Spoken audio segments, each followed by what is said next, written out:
Hi, Ben the SaaS CFO here with another SaaS metrics video tutorial. Today I'll be talking about the Rule of 40. So what's the Rule of 40? It's a simple financial rule of thumb made popular, I believe, by a blog post by Brad Feld. The Rule of 40 is simply your growth percentage plus your profit percentage equals your Rule of 40 number. So if you sum to 40% or greater, you are deemed healthy or attractive by investors. So how do you calculate the Rule of 40? Again, it's growth plus profit. Pretty simple, but what numbers do you use for this? For growth percentage, I use recurring revenue growth, since that is king. For profit percentage, I use EBITDA margin percentage. And again, EBITDA is your earnings before interest, taxes, depreciation, and amortization, somewhat of a proxy for your cash flow. So time period is important. You want to choose a time period that's representative of your current performance. This could be a quarter, it could be 6 months year-to-date performance.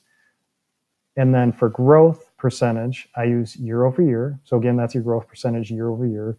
And for the EBITDA margin percentage, you're measuring your current performance, so the current period.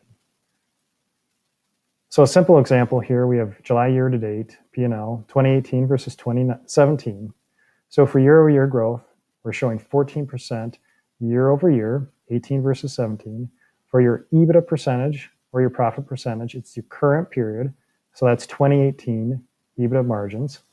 You sum those two together, in this case, you get 46%.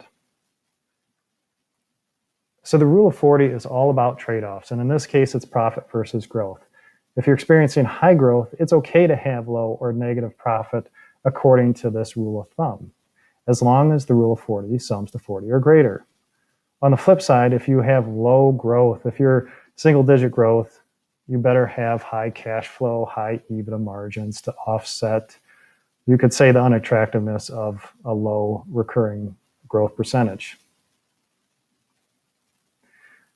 So what are some considerations for the Rule of 40?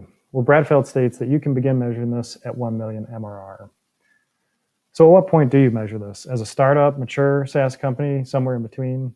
Probably as a startup, you wouldn't be doing this.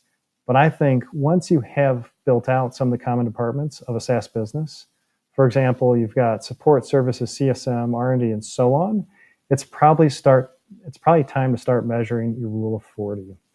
Because I wouldn't say you have a mature company, but you have kind of a fully operational company with all these departments functioning.